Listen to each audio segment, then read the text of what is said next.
But what a lifter it could be for the Lions. It starts on target and stays that way. Dane Zorko is not a well man. Oh, no, that's a bad one. Link McCarthy. This is not beyond him. What a way to finish the quarter. It's a standout. McKenna thinks he can do it himself. And you know what? He can. Coleman, who is sublime with his kicks normally. And that was another outstanding example. Hipwood just had enough time. We know he can kick it. And he knows that he's landed a long one. It's Charlie centre stage. And McCarthy, it couldn't be much simpler. Oh, they're going to take some stopping now, these Lions.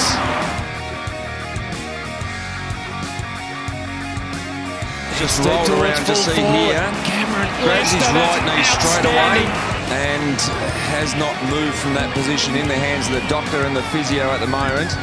And that is a real concern for the young star Lion. Archie! He's been fantastic, Archie. The footy gods haven't always been kind to him, but they return the favour now.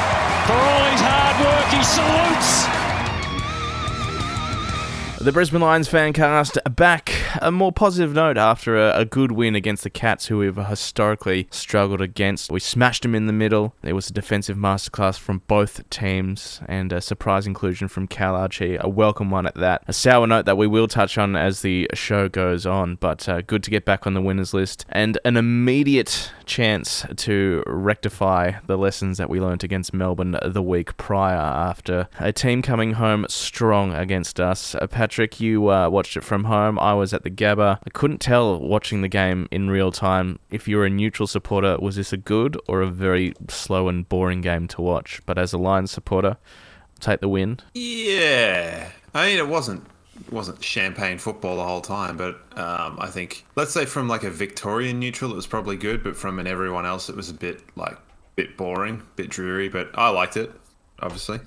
Particularly liked the first 3 quarters or 2 3/4 quarters. So yeah, good to kind of rectify some things that were wrong. Unfortunately, or fortunately, depending on how you want to look at it, the margin was 11 points, not to quantify it as a close game.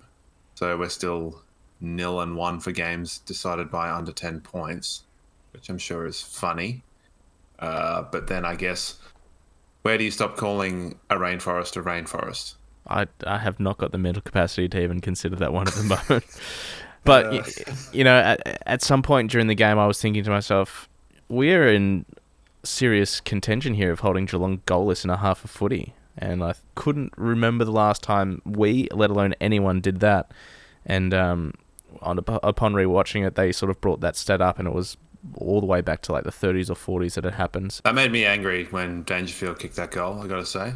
Yes. Didn't like it because I wanted to keep some sort of mad record that hadn't been done for many years. So I was angry, obviously, but then quite happy with the halftime score. All right, let's start from the beginning. In comes our mate Josh Dunkley, and thank goodness for that. And Cal Archie out. A bit of a surprise one with Zach Bailey doing a calf during the week, and Jared Lyons, who we sort of forecast making way for Josh Dunkley.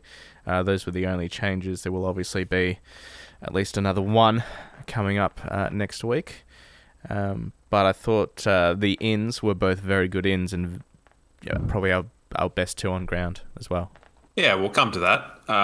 But yeah, definitely. When Archie came over from Gold Coast, he wasn't very good for the first season he was there. I would say even maybe the first couple of seasons. Yeah, true.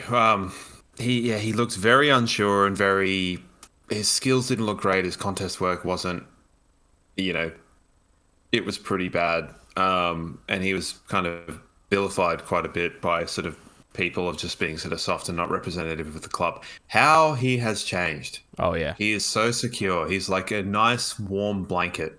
And I think every time that guy, comes onto the field with his strange liking of grunge music, apparently, get some Alice in Chains on after the goal. That's my only suggestion. But yeah, I love seeing that guy's guy on the team sheet. Love seeing his name on the team sheet. And after a performance like that, he doesn't come out of the team for me. No, certainly not. I mean, he's certainly going to hold his spot for at least next week. We know that I mean, the first couple of seasons, it was sort of like, where are we playing this guy? Is he a half back? Is he a wing? And there was games where we played him half forward, and he sort of showed little glimpses here and there. I remember one game he probably put through two or three goals. He took a hanger and all that sort of stuff. And you're like, okay, well, maybe this is a spot for him.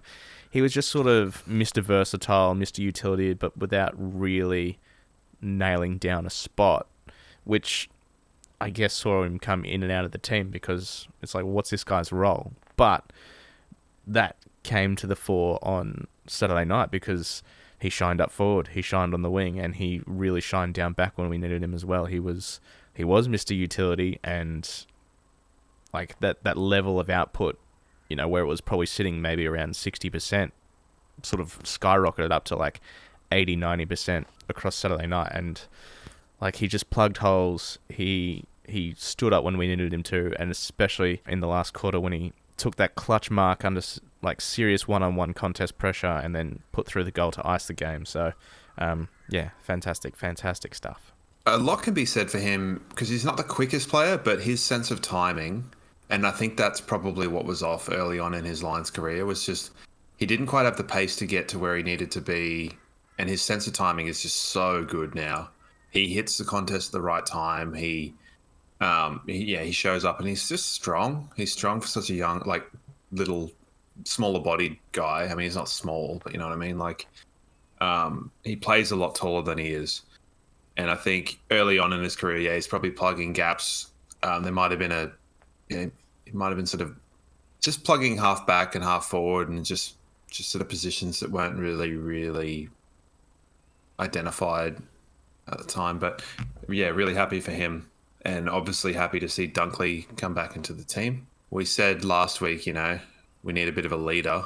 And I think it's becoming pretty abundantly clear how important he is for that midfield group, which is set to change. So the subs bench, Dev was out and Loman came in as a sub. So like for like-ish, but sort of, I guess, we're still struggling with the 23rd man and the impact of that, I feel. I don't mind seeing Grug in the sub vest, because I think he can come on and have a bit of an impact as well, like the way he. I didn't know that was his nickname. Oh no! Well, I mean, no now you idea. can't unsee it, obviously. Yeah, no, it does make a complete and utter. Yeah. Oh man, love those Grug books. Didn't we all? And now he's playing in the number one. What was your favorite Grug book? Do you remember? I don't know. Grug does the thing. Well, obviously you don't have the kind of nostalgic beatings of Grug. Mine was Grug Goes to the Playground. Check it out. Okay, I will. It's got like a pretty dark twist in it. He doesn't die or find a corpse or anything, so, but it's pretty odd. It would be funny if there was a Grug book where he found a dead body. Grug finds the corpse under the bridge. So leading into the game, just on Fox Footy, like we had Gary Lyon and Brownie and someone else. I can't remember who.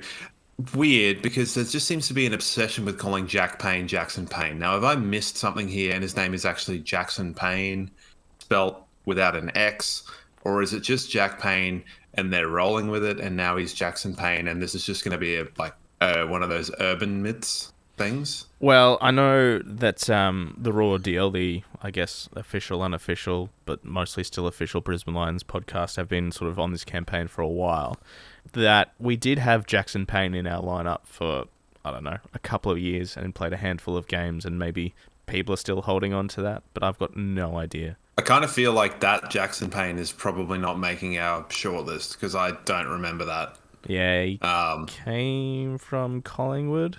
I think between, you know, Jackson Payne, Jackson Pryor, Jack Payne, but it's just like, they even had a graphic with Jackson Payne written on it. Jeez. And it's like, they've got, because, you know, the way that Payne is spelt is obviously atypical, you know, and they had that right, but obviously not fact checking. And every time you've got Lynch and Brown being like Jack Payne, like they don't correct it, but do we need some kind of like knobbish Jack Rewalt's intervention of being like, hey, it's Jack, not Jackson, like he did with Shea Bolton back in the day? I just can't imagine anyone else really giving half a stuff, unless it's from our team. But, you know, in list of issues, it's probably down there, I reckon. Yeah, I mean, priorities, I suppose. He got the job on Hawkins, which made me happy because traditionally there's been a little bit of... I know Hawkins is about 700 years old, but there's always been a little bit of Lynch and Dustin Fletcher to the Harris Andrews and Tom Hawkins matchup, which has kind of terrified me across the years. The idea of, Dustin Fletcher being far and away the best fullback in that generation or that period of time. And Lynch was able to always sort of have pretty good games against him. The idea of pushing him on, we've seen Marcus Adams do that in games that we've performed very well. I think he kept Hawkins to not taking a mark for the first time in his career a couple of years ago. Could be wrong, don't care. So that was great. Payne can go with him. Strength-wise, Harris was able to play. They tried to get Tony Stoneham to play on Harris, a la Melksham last week. Didn't quite have the same effect. Yep. And Leicester did a pretty good job on Cameron because, let's be perfectly honest here, at least 2 of Jeremy Cameron's goals were not down to the little frog. Yeah, well, there was that dodgy one that Stas was going, across goal face, which is always fraught with danger, but he just, I can't remember the Geelong player, it might have been Stengel that got a hand in just in time that sort of skewed the kick, and then the other one, Zorko with a hat kick out of a pack and it just fell into Cameron's lap, so 2 goals there. In defence of that first one, there was almost an identical free kick paid to Dangerfield for hands in the back or push in the back after he kicked it or as he kicked it or whatever, which weren't. And then Starcevic gets 2 hands in the back to turn over into a direct goal, which really did shift a lot of the momentum, gave him the second goal. It brought Jeremy Cameron into the game. So I thought that was pathetic. Yeah. I thought the umpiring was very questionable, and I did say on Discord I hope that they got a serve, which I'm not all for, serving the umpires, but I just thought they were really, really bad.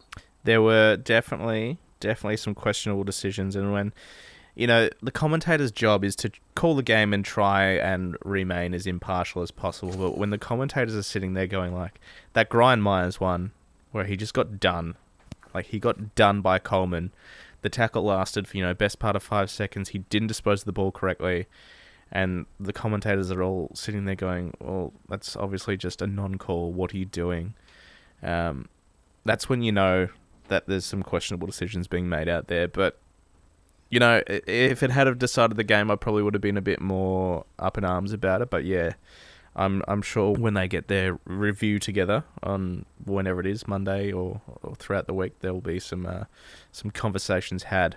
Yeah, well, I counted 3 in our forward 50. I think probably 2 of them by that weird medieval jester guy, Henry. Which there were. I think there were 2 that they went up the other end and scored. So you're looking at 12-point plays there, which is really frustrating. But I guess neither here nor there. I mean, thankfully it didn't decide the game. So had it have done that, then yeah, we've obviously been on the end of some umpiring calls against Geelong that have decided the game. Zach Bailey blitz halves in the square, and then maybe the next year that Harris hands in the back thing. That oh yeah, I forgot about that. Yeah, thanks for reminding me. Yeah. Sorry to you and to everyone to bring up those old wounds, but yeah. So maybe there was a little bit of that sort of still lingering. That because I found myself generally more vocal during that game than I am, and maybe it's the fact that I had a couple of beers under my belt as well. But I was just generally feeling quite vitriolic towards Geelong. But what was good to see is the midfield dominance that I don't think we've seen from a Lions squad in I don't know how long, especially against a team that has historically bullied us in the midfield as well. So, and that, largely due to Josh Dunkley coming back in. Maybe it's the fact that it's where we let ourselves down in the dying minutes last week, but there must have been a real focus on contest because we smashed him in clearances, smashed him in contested possessions. That is really impressive stuff. It was interesting because sort of heading into the game, I was sort of thinking they have, between the arcs, it's sort of a bit, what have they got now? And I didn't want to kind of get too ahead of myself, but they've obviously got some dangerous forwards, or, some of the most dangerous forwards. But yeah, in the middle, I'm thinking no Selwood, Dangerfield's a bit here or there, Tanner Bruin. Yeah, I mean, I don't think Bruin's up to it yet, especially physically. Atkins can turn it on, and he can be a bit of a workhorse. Dangerfield can still swing a match, and he was probably the one that got them going. He kicked 2 pretty clutch goals. Guthrie is probably like the next one, and he was he wasn't a late out, but he's been out for a while. Gary Rowan was the late out, which, he's got the ability to really swing a match as well. So I think that helped us. Geez, they've got some unlikable players, hey? Correct. Don't like it. And a lot of that comes down to just, especially Tom Hawkins. I've watched Tom Hawkins just pile goals on Brisbane for the last 15 years, and I'm bloody sick of it. So to see him have a quiet game was a welcome change.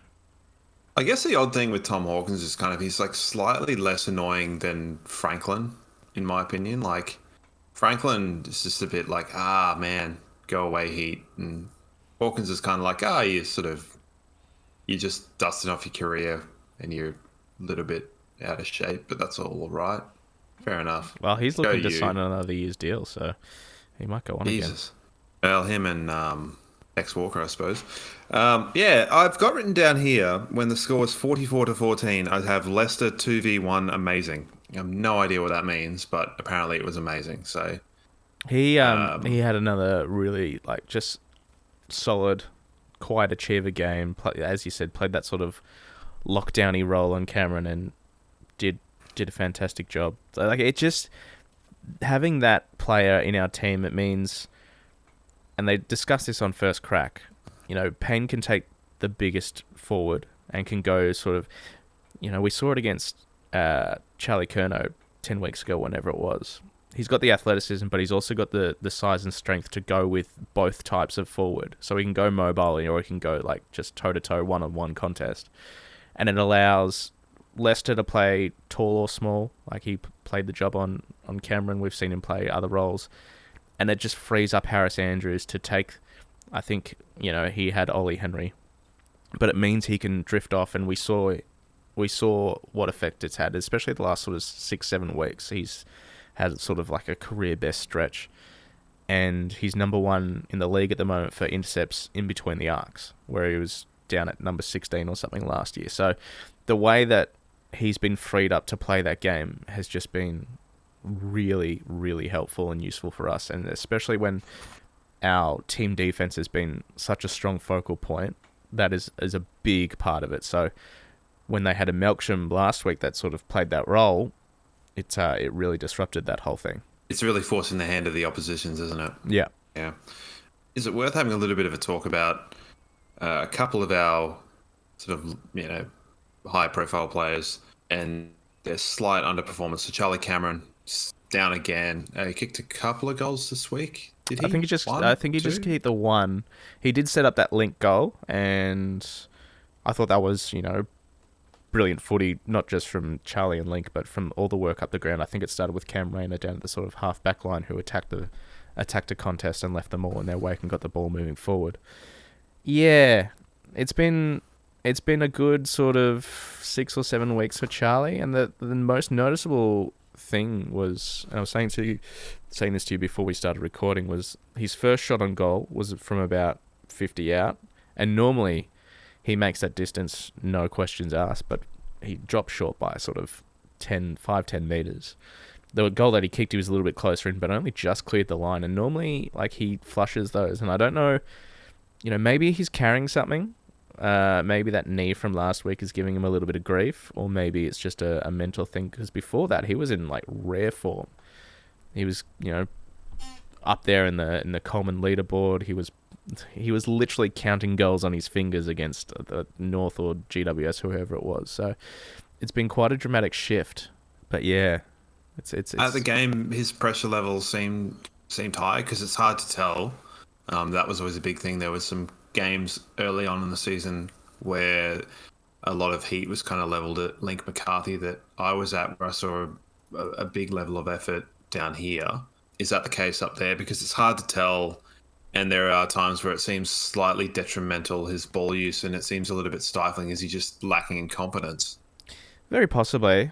Yeah, he is still putting in the defensive work, and as is Link, so I think that's, as a forward unit, that is going a long way, and a lot of credit has to go to Murray Davis for bringing that defensive attitude to that forward group. So it's still there, and as we've said before, in years gone by, especially if Charlie has a bad quarter or a bad half or a bad game, it really gets to him, and you can see his level of output drop so dramatically. I haven't seen that as much, but especially his scoreboard impact is definitely dwindling. But it's a good problem to have, that he can turn it on at any point, and especially if he can hit that vein of form again come finals, then it'll be very, very handy. If you've got a mate that loves the Lions, tell them to get the podcast into their ear holes. Other one I want to just talk about, so Dane Zorko this week. I didn't like his game.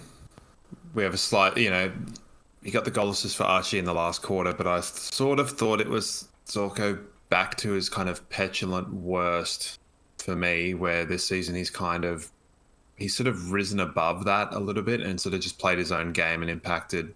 There was a lot of playing for free kicks, a lot of unnecessary kind of aggro and kind of carrying on that I think didn't lend itself to the momentum of the game. He gave away a free kick for dissent in the last quarter, and there was some going on with Zach Tui and that sort of thing. Obviously, he just put one down the throat of Jeremy Cameron too, which is just kind of like, what are you doing? Anywhere but there. We saw Conor McKenna have an exit from the back 50 in kind of a similar sort of situation, and he pulled the kick into what was probably a more dangerous area, but to the right area when he saw someone, directly 25 metres behind the ball. So any thoughts on that, or is that just I think wait and see? Yeah, for me it's a wait and see, because I think Zorko's upside is still really good. Like, his decision making and his ball use is generally, like, he makes decisions really quick, and more often than not they're the right decisions, and he will hit targets.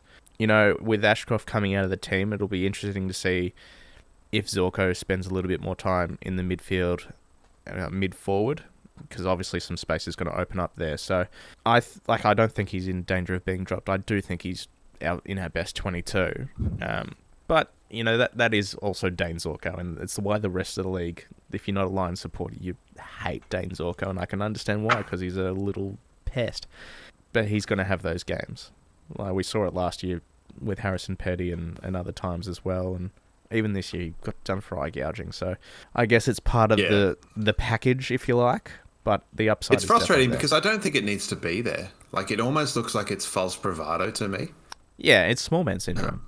Yeah, because there are two situations. I saw Tyson Stengel got cited for striking for the wallop on the back of his head, and also I thought he had a point with the Dangerfield head clash, because haven't we not seen that if you kind of initiate contact and you have a head clash, and say Zorko got knocked out, Dangerfield's doing weeks for that.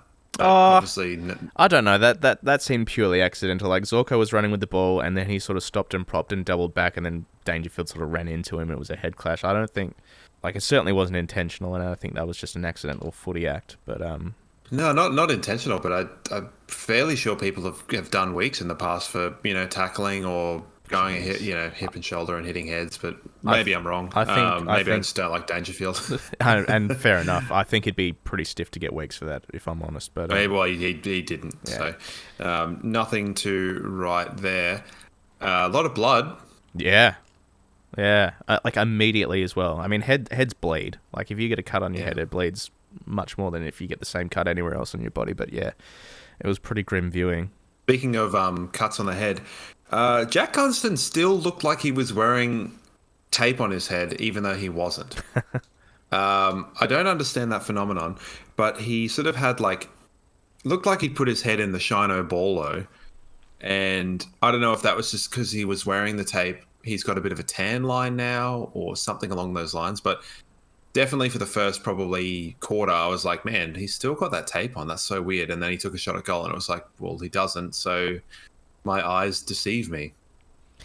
Yeah, and he was back to, he played his part, had a quieter game, but that's okay. I'll tell you what we didn't see, though, and you'll be happy, he did not drop behind the ball. He did not drop behind the ball. He didn't. Lessons which is were good. learned.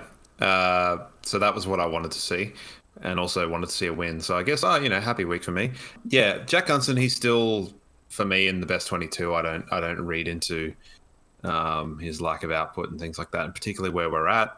He's got a lot of upside, And I think heading into finals, it's going to be a situation like it was with Hodge and Birchall.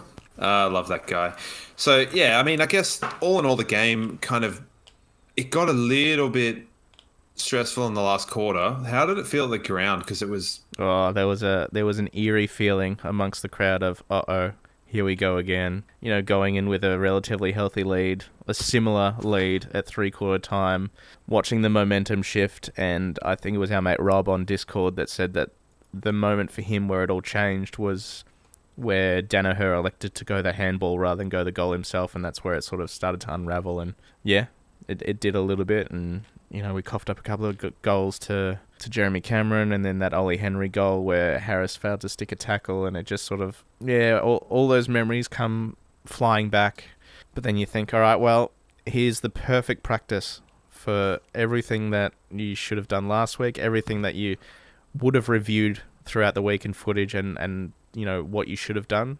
Here's your chance to do it immediately and put it all into practice. And we didn't drop Gunston behind the ball. We didn't bomb down the line. We took safer kicks to wind the clock down that way. We put an extra at the stoppage. Well, we at least evened up the stoppage where we'd been really good throughout the game, to the point where they put bloody Tom Stewart in the centre bounce for the first time ever. Like, that's when things are going wrong, when your best defender, who's already had 6 intercept marks, is now having to attend centre bounces because you're getting smacked. That's actually a really good point, and I did want to bring up Link McCarthy and his contribution, particularly to the first 3 quarters. Him doing the inverted commas job on Tom Stewart, where Tom Stewart was dropping as a spare, Link was dropping to impact the contest, but then also doubling back to make him accountable. Although Tom Stewart got some early intercept marks, I thought Link McCarthy did a really, really good job. For sure. And also that goal. Boundary line snap was unbelievable. Fantastic. Yeah. So he is evergreen. He somehow looks younger than ever. Give me some of that serum. And just a really lovely guy, Link McCarthy, as well. Just really softly spoken, always happy to have a chat to anyone. I mean, you see, he kicks a goal on his non-preferred on the tightest of angles after the siren, and the first thing he does is go and high-five kids in the crowd. So, just really bloody good stuff. Really happy with that. I think the forward group as a whole, Hipwood impacted contest, so did Joey. They didn't necessarily get the rewards on the scoreboard. Hippie was good at his shots on goal. Love to see Joe Danaher just take the shot. It's his second week in a row where it's been I understand team first, and we've talked about that early on in the season, but you're on, the one here where he gave the handball, he was there. He didn't have to break strides to take the shot, and he's 20 metres out going that way. It's just sort of, I guess it's just decision making, but thankfully, we touched on it earlier, but Calamachi cropped up. Oh, yeah.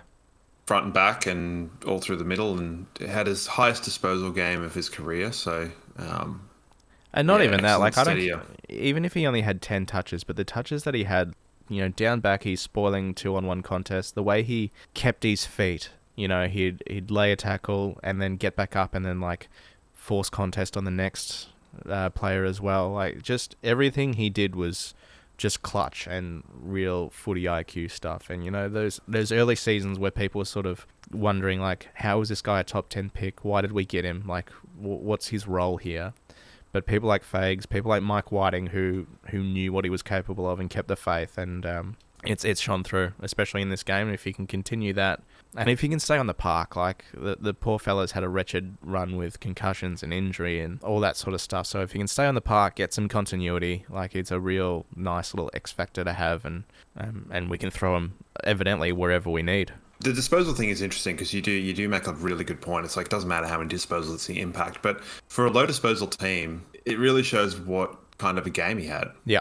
And then also that last quarter it just showed us exactly what we missed last week with Josh Dunkley and his ability to roll back and try and get on the end of things and, make a million tackles and show that leadership in that midfield group, which I think is lacking a little bit, which sounds odd because, our co-captain's in the leadership group. And yes, we talked about his form being really good, Lockie Neals, but I think it's just a different sort of thing. It was interesting listening back to the podcast last week. We were talking about the idea of leading by example. And sometimes you want your team to lead by leadership. And I think Lachie Neale's very much a lead by example. And I think Dunkley has, if you were going to rank a statistic for leadership, his would be higher. Yeah. And I think sometimes teams and sometimes players respond really well to the idea of, someone leading by example, but sometimes people need to lead by leadership. Voss was someone who could do both. He could lead by example and lead by his leadership. So, yeah, definitely happy to see Dunkley back in the team. Yeah, definitely someone we need moving forward. Like, if he needs to stay injury free, because those couple of weeks with that calf was, while we got the win against West Coast, sure, but it was definitely problematic against Melbourne. I also just want to throw out a little bit of Harris Andrews got a bit of a Shannon Hearn moment up on the wing towards the end of the game, where he took a big kind of contested-ish mark to sort of steady the game and give us a lot of territory. So that was I was happy for him. Get in touch anytime. Shoot us an email at blfancast@gmail.com or join the Discord. All right, well, let's discuss the elephant in the room, and that is Will Ashcroft unfortunately going down. Scans the next day confirmed it was indeed worst case scenario that the ACL, and he's going to be out until sort of May, June next year, which is absolutely heartbreaking, not just because, he's one of our favourite players and a Lions player, but just a kid. He's just a kid, and it just sucks. It just really, really sucks. Yeah, there are elements of it.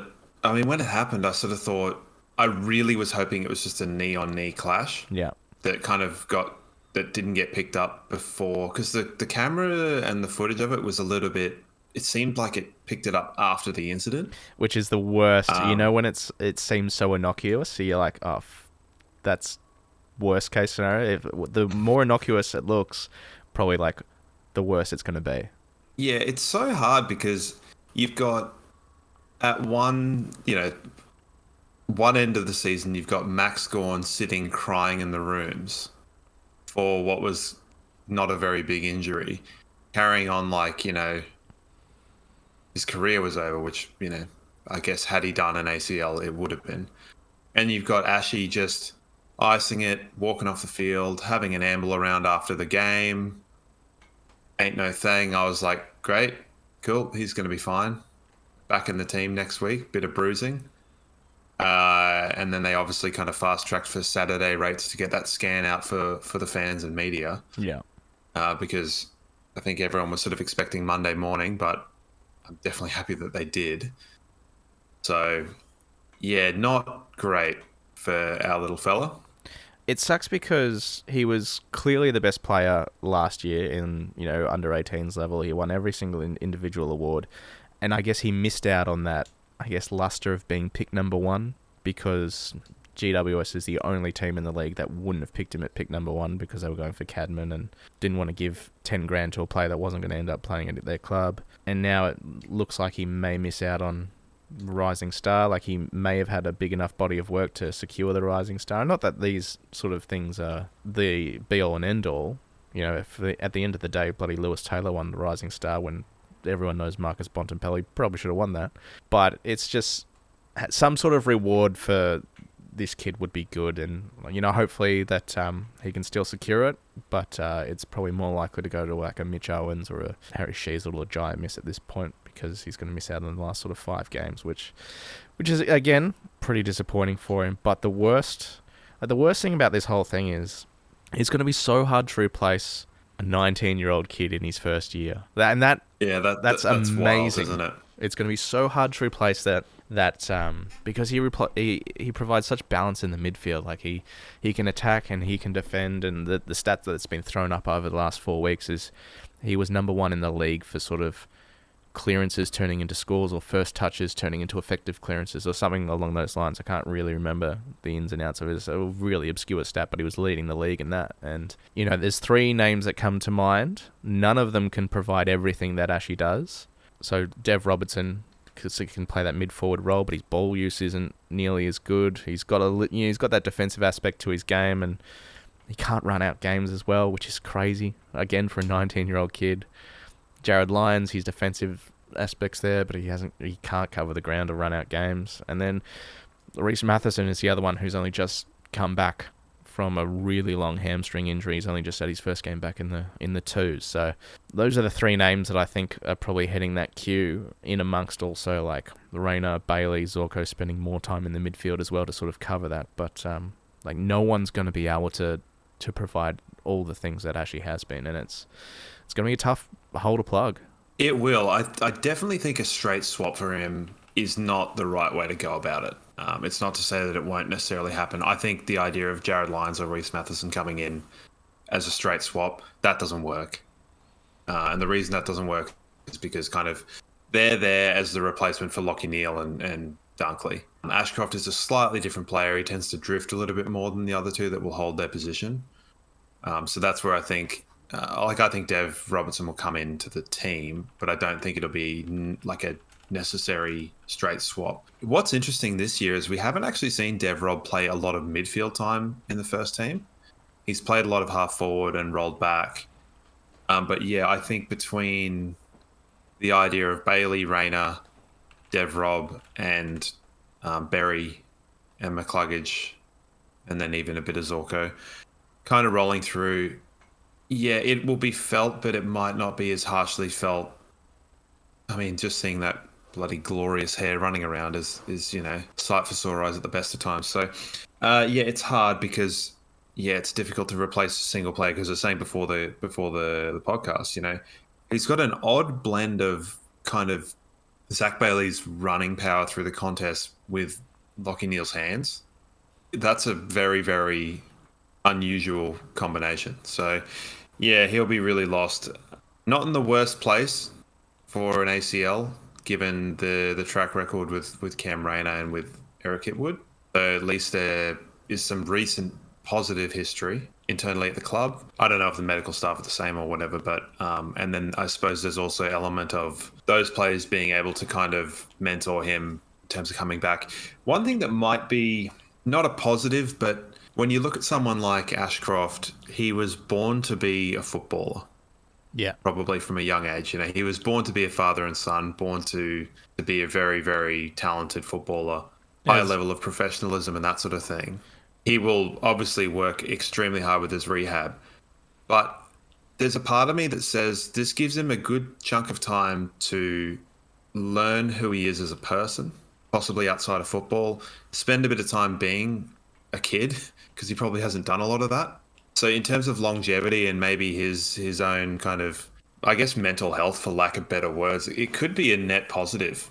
Yeah, I'd say so as well. I mean, anytime anyone, and yeah, it's a question that coaches and players, anytime a Brisbane coach or player gets interviewed, they get asked about Will Ashcroft, and the first word that they always use is professionalism. So he's obviously got it in him to work his way through this whole rehab situation. But I agree, if he can use this time to go and do something else, maybe go travel or something like that, yeah, I think it'll do him a world of good. Like Petrarca, he blew his knee out in his first year as well, and he came back obviously better, stronger, and one of the competition's elite footballers at the moment. So a slightly different example is just, and this might be completely left of centre, but Michael Schumacher was a two-time world champion quite early on in his racing career.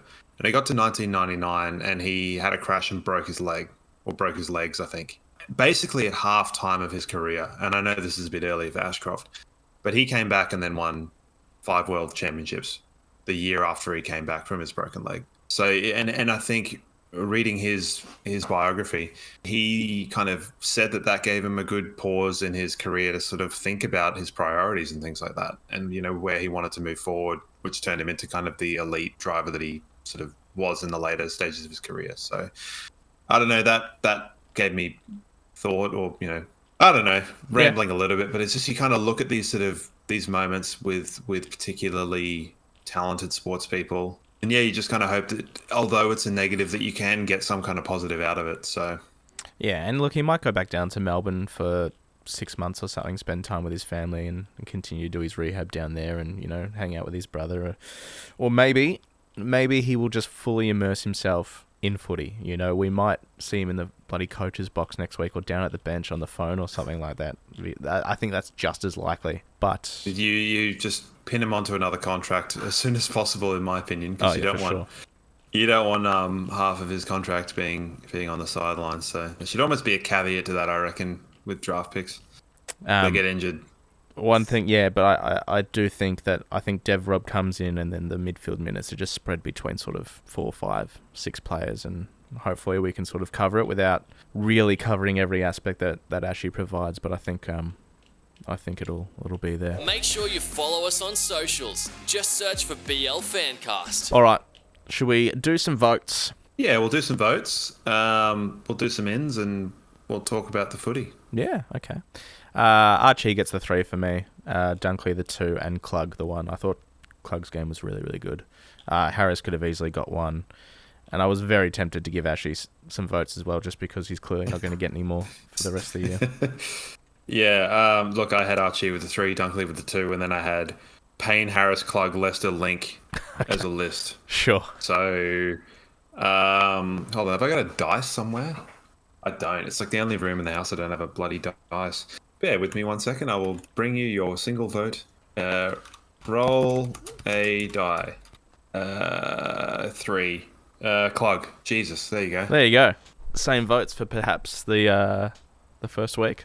There might have been one along the way as well. But I thought Klug's game was back. He's put together some pretty good weeks, Huey. His pace seems to come back. It seems to have come back, and he kind of there were parts of his movement that reminded me of that like glorious gif of him just turning Nat Fyfe and some other schmuck completely inside out. I think in his second year or something like that. So yeah, made me think. Before we do get into the ins and outs, you've been a pretty staunch defender of Jared Berry. How did you make his game?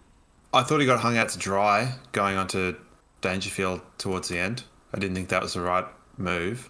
Yeah, he stays for me. You know, I've been sort of paying a little bit of extra attention to him. I think the way we've got it set up is that sort of Fletcher is our attacking winger and Bez is our defensive winger, and he got swapped between Blitzarves and Smith, both of whom didn't have huge effects on the game. So I think he sort of did a job there, and I think it's the sort of stuff that does go unnoticed. But I don't know, there's still something about me that wants a little bit more from Bez. I just don't know what that is. Well, I think when we look at it, there's been such a cry for role players in the team. Maybe Berry is that. Yeah. You know, maybe it's like, you know, we came in like a steam train and we thought that he was going to be sort of all-Australian. I mean, I think people were sort of saying, you know, potential, not potential Brownlow medal, but, winning best on grounds and stuff like that. Maybe he is just someone who is a bit of a role player, and that's where he sits. You can't get like an amazing amount of output from every single player in your team because it's kind of not good for the team as well. So I think the impact of certain wingers, and as you say, him playing defensively, Henry Blitzarves, you look at Langdon last week, he's done a pretty good job. Camden McIntosh, even back to the Richmond game, these are good players, and he's keeping them very, very honest and limiting the impact. So as I said, we don't know what the internal metrics are around that, but I'm certainly happy with him being there. All right, ins and outs. Obviously, Ashcroft goes out and Dev Rob comes in. That's probably the only change I'm making this week. I can't imagine that team changing too much after that. I want that back 6, that back 7. I don't want that to change. No, I agree. And I definitely don't want Archie coming out of the team. No. I mean, I hadn't heard Bailey not being right for this week, so I had Ashcroft and Zorko coming out for Dev and Bailey, but I don't think that will happen. So, yeah, same as you. Sounds like Bailey's out for at least one more week with this calf, and that's okay. Not just a bruised ego from hitting himself in the face with the ball? Or, or from Hipwood stealing his goal. No, yeah, it looks like he's out for at least one more week. And it's the Sun, so it's a winnable match, and we can probably afford to rest him for another week if he is, touch and go. And those words could come bags to haunt me because you never know. But yeah, it sounds like he's out for another week. And yeah, Dev Rob comes in for me. I think that'll be the only change. I wouldn't be surprised if Fags goes something weird as well. Maybe Jimmy Madden comes back in because He's shown that at a whim, Jimmy Madden can come in, who's just signed a contract extension with our mate Cal Archie and Henry Smith. So good news for those guys, especially Cal. But it does sort of tell me that Darcy Fort could be on the way out, potentially, if we're signing a backup ruckman again. The old gigantic science teacher that he is. No, he's not a science teacher. He just looks a bit like one. So, yeah, that was good news for them in the week, and obviously great for Cal to have a best on-ground performance to kind of justify that. Not that it needed any justification to mine, but yeah. Only the one question, unsolicited this week, actually. Didn't put the question. Really? Yeah. I generally, after a win, it's crickets. When there's a loss, the questions come in thick and fast. But Roy Boys, who's been unsolicited, seems like he got kind of like bailed up at the pub and held at knife point. And was like, answer my question. No, it certainly wasn't like that at all. Roy Boys, who's been a semi-regular contributor on Twitter. A bit like trying to pat your head and rub your belly at the same time. Do you think we're struggling to play offense and defense at the same time? I feel like we should have scored 100 plus on Saturday. Yeah, while we did leave a few goals out there and we didn't really capitalise on all of our opportunities for the midfield dominance that we had, I think, you know, Geelong's defence is right up there and one of the best in the league. So to do what we did against them was good enough in my opinion. And, you know, if we play another team, we do put 100 on the scoreboard. So, yeah, maybe, but also maybe not. Yeah, in a perfect world, you're kicking 100 points, but I mean, yeah, there were definitely some shots at goal that were kind of garbage, but realistically, the other team are also trying to defend. So that's something that we can't tend to lose sight on and this is something that happens that I've spoken about regarding intercept players. It's like, it's their job to intercept the ball. It doesn't necessarily mean that the kicks are all that bad going inside 50. They're designed and they're trying to do that by design. So maybe, but no, not for me. No, I'm with you there, and very few teams have been able to put on 100 points against Geelong, and you know, however long, and very few teams have held them basically goalless for a half a footy as well. Yeah. So there's an element of what was it? We kicked what 60? How much? 64. What's the score? 64. Yeah, that's not a particularly large winning score, but it's probably closer to 80 or 90 points, just sort of functionally. So. It is a bit of a weird one when you do have those tight games and you have teams or a team like Geelong that are capable of scoring quickly, because I think the margin was only ever about 32 points, I think, at most. Yeah. So it was still, there was always a bit of like, oh no, what if Jeremy Cameron wakes up from his coma? And he sort of a bit did. So, well, I mean, he ends up with 3 goals. So yeah, he's definitely done his bit. As we said though, 2 of those from gross turnovers. Generous, eh? Generous. Around the traps, but there was a pretty close round of football this week. Yeah, there was some very tight games, including, Richmond Hawthorn, they went down to the wire. The game after ours that everyone was looking forward to, Collingwood Port, that did not fail to deliver on a top-of-the-table clash. Do you reckon it might be the greatest Super Saturday set of games that they've ever had? 1-point win, an 11-point arm wrestle, maybe, you know, a bit of a lull just in our game in terms of intensity to kind of... It was almost like theatre, where they have the big intense start and then kind of the middle bit with the intricate tactical shit, and then they bring it home with a really intense finale for the Port Adelaide and Collingwood game. There, and I guess you throw in Charlie Curnow kicking 10 against the Eagles, and I don't know how many eyes were on Sydney versus Fremantle, but... some, I guess, is the answer to that. Few. Yeah. But then Sunday continued as well. Melbourne-Adelaide was an absolute classic, and then a game that I had no interest in watching, St Kilda-North Melbourne, turned out to be a barnstormer as well. So, yeah, a good round of footy. It was a good round of footy. What did you make of the Port Adelaide and Collingwood game? I really didn't know who I was going for. It was a bit like that, wasn't it? Because I think you looked at it on raw numbers and you're like, well, it's probably better if Collingwood win here. But I'm thinking you kind of want Collingwood to lose a game. Like the idea of them both having dropped a game in the last 2 weeks is kind of nice. Yeah. So really it was sort of win-win in my opinion. Like, and I mean, a bit like the 2018 grand final where for what it was that year being a Collingwood and West Coast grand final, I think at the time Collingwood had the sort of more likeable team. So you were able to go for them for the entire day but still see them lose was great. Yeah. I think in the end I was going for Collingwood just to get us closer to Port Adelaide and, one step closer to a potential top 2 finish, which is going to make a world of difference come finals time. But, they've got the showdown next week, followed by a game against Geelong. So either of those matches, they could drop there, and that suddenly we're in second position. And we've got... What if they draw both those games? Imagine that. I don't know that I can. Now, I'll tell you, in that game, have you ever seen a player, and you'll know who I'm talking about pretty quick smart, turn the ball over dangerously and it be called brave as much as a certain brother? I'm just so sick of... I get it. He's really good at footy, but Jesus, can we just stop talking about Nick Dacos for a second? Well, I didn't say it. You brought him up. I know. This guy's going to develop a god complex. His disposal efficiency was 60%. I mean, it's okay, but also 1 meter handballs, I could probably do them. But I guess it's getting from contest to contest, which is the impressive thing. But he doesn't spend as much time in the midfield as they say he does. And yeah, the amount of times that he'll play risky kicks into the corridor that have turnover and, cost goals. And it's just like, oh, that was a brave effort. And also, I suppose you do notice that whenever he gets the ball, it's Nick Dacos, and whenever his brother gets the ball, it's Dacos. So, don't know what's going on there. And I also just want to dispel the myth. The world is not a better place when Collingwood are up and about, which seems to be the rhetoric down in Victoria. No one likes Collingwood except for Collingwood people. Like, they're not everyone's chummy second team. I like them more now than I did, say, 5 years ago. Yeah, it's weird, I guess. I definitely don't think they're particularly likable. I think there are admirable qualities that they have in their team in terms of the way they've handled Pendlebury and Sidebottom, as well as their defensive structure is really, really good. But yeah, they're definitely not, you would be like, oh, well, wasn't the old adage, it's like I go for my team and anyone who's playing against Collingwood? Yeah. Like that, isn't that the way that it is forever and always will be? Yeah, there's definitely still that element around as well.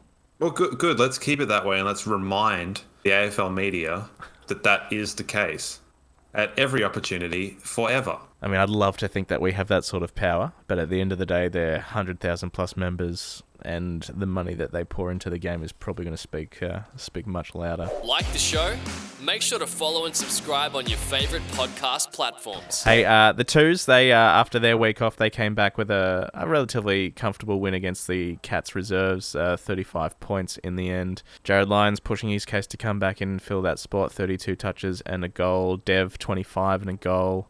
Daniel Rich, 23 touches. Matho, his first game back in a while, as I mentioned, 20 touches. Dizzy had an alright game, and Darcy Fort seemed to play a fairly handy game as well, mostly as just a designated forward, 3 goals, 2, and no real hit-outs to his name. So I think he was played fully as a forward with Fullerton as well, who kicked 2 goals, 3. So handy win there, but as we said, I think Dev will probably be the only one to move up. I feel like you're always trying to bait me whenever you read out JL stats. He's always at the top of the list, hey? Big fish. Big fish in a small pond. Yeah. That's fortunately. Yeah, he is always the one that gets labelled. And I suppose that's kind of tends to happen when the eyes are not looking at what they see rather than what's in front of them. So, good win for the Twos. Cocky had a good game as well. 2 goals. And, I watched about half of it on the stream, and he was playing good footy as well, so ended up with 7 tackles to go with his 15 touches and 2 goals, so it's a good Get game. him in as a sub, eh?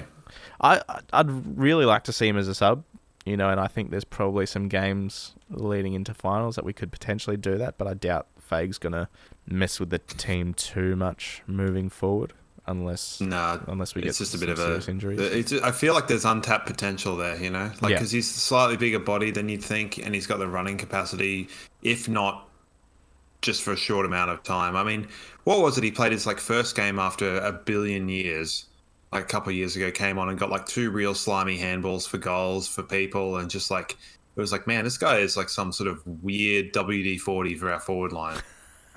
So, don't know. I mean, that log jam for that bottom half of the 8 is still on. Western Bulldogs press their case. Essendon, that one game makes so much difference. Geelong's gone from 5th to 8th. Essendon's dropped all the way down to 11th. St Kilda spent a good portion of their game outside the 8 before they finally worked their way back in. GWS, suddenly they're sitting in 7th position after 6 wins on the trot. You can basically count out Sydney, Freo, and Adelaide's down to 13th, who is, we've spoken about them throughout the year, not just us, but all the footy world of, like, their best footy is so good. They really pushed Melbourne to the end there, and it looks like, they're on the same wins as Gold Coast and sitting at 13th on the ladder, and more likely than unlikely are going to miss out on finals. Carlton were in the 8 for a good portion of the weekend, and then they dropped out. Richmond are still pressing their case, so it's the top 4's locked, but everything after that is a genuine roll of the dice, and it will make for a very interesting last couple of rounds of footy, I think. Yeah, there are some pretty spicy games kind of going into it, aren't there? I think Carlton have got their sort of second. Well, they got to play West Coast twice, I guess, so that was good for them. I suppose, sitting on that, here is something that sort of popped up towards the start of the week, was the idea of the Wildcard round being introduced in that pre-finals bye week. So it would see 7th through to 10th playoff in, so 2 games of footy, maybe a Friday and Saturday night, and those 2 winners would go through to the final. So that was an idea tossed around. It looks more likely that next year mid-season trades will be introduced, which I'm not a fan of. But yeah, that wildcard round is in serious consideration. Probably not this year, but maybe next year or the year after. What are your thoughts on that? Utterly insane. No need for it, because it really it diminishes what a team does over a season, does it not? It does, 100%. Because what's the point in a spot in an 8? Aren't you? Then you're looking for a spot in the 6. So what does it really matter? I mean, I don't know if I've spoken about it here or not, but I'm not a fan of the bye week going into finals. I think it's stupid. No, nobody is. But you can thank Ross Lyon for that. Why? Well, because he decided that when he had first or second position wrapped up on the ladder, he rested half his team, and it made for garbage football. And the AFL said, well, we're not having that. You can all have the week off, so no one does that ever again. I think it was Ross Lyon and maybe Brad Scott. There was like a couple of coaches that sort of decided to employ that tactic where they're like, well, we've got top 2, top 4 sewn up, so we're going to rest all our players. And it made for a garbage product, and then the AFL didn't like that, so now we've got this pre-finals bye. Well, that kind of sucks, because I feel like the bye, it negates more than it adds in terms of like, to me, that sounds insane for the top 4 teams, because if you were like, I wouldn't want my team to play twice in 5 weeks or whatever. Like, that sounds horrible. Yeah. Yeah, I don't know. There was definitely a point in time where teams that were finishing in the lower part of the 8 were kind of popping the teams that, but I don't know, neither here nor there. I got a question about Ross Lyon. He's kind of fallen a little bit out of favour with the media due to player criticism and where St Kilda are right at the minute. But why is he talked about with such kind of reverence, given that he's never won a premiership? You wouldn't know that he hasn't won a flag given the way he's spoken about. Yeah, and he's taken teams that, with their lists, St Kilda and Fremantle, he's taken them. Like, St Kilda had a fairly good list at the time. He's taken them 2 grand finals and given them every chance without actually walking away with a flag at the end of it. And if it wasn't for a dodgy bounce for Stephen Milne, they would have had a flag wrapped up in 2010. But I guess he, in a way, revolutionised the game. It was one of those like real line in the sand moments for coaching structures where the best offense was a good defense. And so that really sort of changed the way people and other coaches sort of went about the way they structured up. I mean, there's been a few along the way. I think it was Mick Malthouse or that Freo coach Connolly that decided that the way to move forward is to move along the boundary line, and then that sort of took off. And then there was the subs using the interchange, just like flogging the interchange like 160 a game, and then eventually that brought back. And then there was Clarkson. Mark Thompson bringing back the corridor. Yeah, and then Clarkson with the lacrosse tactics of not guarding a man but guarding a zone, and then that sort of did things as well. So I think Ross Lyon sort of had his moment there in, like, I guess, coaching brilliance, and managed to take teams to the last day in September without actually walking away with it. So I think it's funny though, because a lot of the other people you mentioned there, they won premierships. Yeah, I think there's an element. The most recent kind of one would have been Beveridge, and then what Hardwick did afterwards in terms of the high press, almost like Gangan press style of like your offense or your good offense protects your defense. And that's sort of what I've spoken about with how the Lions had played up until the last quarter of the Melbourne game, where it's a high level of control. And you're looking at your offense being your defense in terms of like holding the ball and controlling the momentum of the game and allowing your defense to then play one-on-one and operate as best as they can. If you've got good defenders, and they will do pretty damn well. So yeah, it is interesting, but I never really understood, because I guess Ross Lyon was probably up and about during a period of time where I was watching less football, I think. But yeah, it just, the way that he's talked about seems a bit odd for mine, because there always seems to be a little bit, I don't think Lachie Neale liked him. No, and I think he's one of those, you either love him or hate him if you work under him, because there are a bunch of St Kilda players, like Nick Rewalt, can't speak highly enough of him, and like the Del Santos and Lee Montagnas and stuff like that. But I'm sure if you went through every player in that St Kilda list, even if he were, starting 22 every week, that would have his issues with him. But yeah, he's up there in the top handful of coaches in the last 20 years, I guess. Yeah, it was just a thought, because I looked it up and I was like, well, could have fooled me. I think I get him and who's that guy that coached Sydney in 05? Rose. Yeah, I think I get him and Paul Roos mixed up for some reason. Wow. Yeah, okay. Probably need to get my eyes tested. Just to rub salt in the wound, Sandy Roberts, the whole night, called me Big Jeff Brown. Jeff, did he? Oh, no. Hey, I've got a nostalgic player for you. Oh, yeah, I forgot about this segment.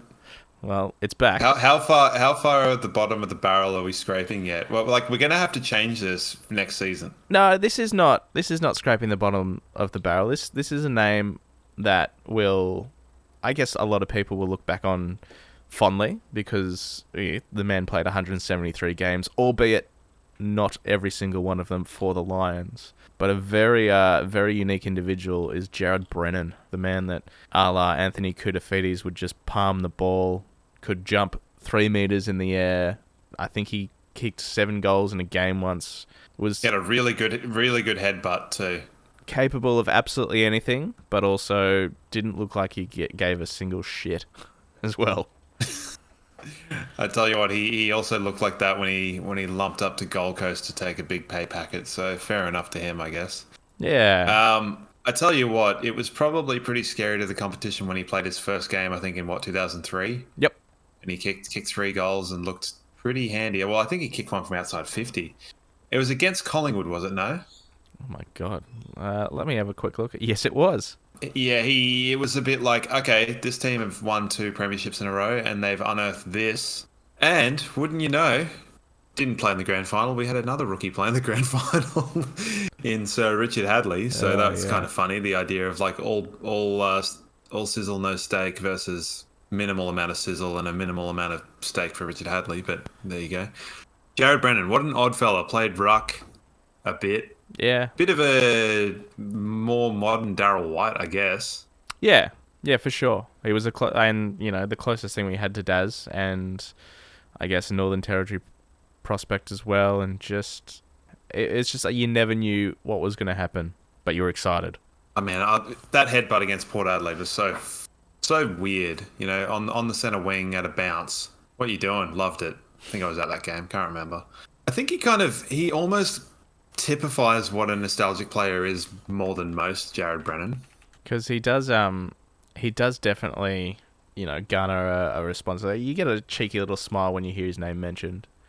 And you see him, like, strolling down the wing, ball in hand with his dreadlocks, just going, what is this guy?